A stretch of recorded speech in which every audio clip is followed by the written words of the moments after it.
Welcome back to Harry's Tech, everyone. We have reports from Galaxy Club today that Samsung is working on in-body image stabilization, which is what the iPhone 12 Pro Max has on its normal camera. Now we believe they might be working with Olympus for this, which is great because it could mean next year, instead of high resolution sensors like 108 megapixels, they could go for a lower resolution of 50 megapixels.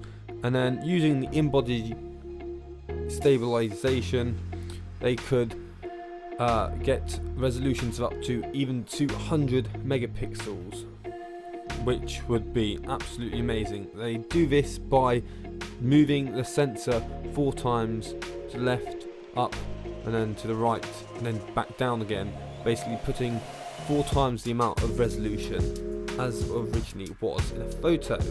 And now we have some new leaks from Evan Blass. We have the new Galaxy Book Pro and the Galaxy Book Pro 360. And this will be released on the 28th of April. It will be announced because there's a Samsung teaser trailer which is playing right now. And they should come with the 11th gen i5 and i7. And the Galaxy Book Go will be coming with the latest Snapdragon 8CX series processor. And now we have our first leaked image of the Samsung Tab S7 Lite, which looks just like the S7, basically no difference except the specs. This will have so far the 750G processor.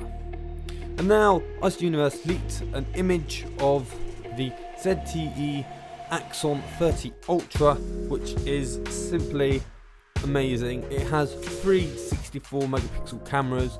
We don't know how big they are. They could be this normal size, 0.8 microns or 1.6 when they're pixel thin, but I doubt that.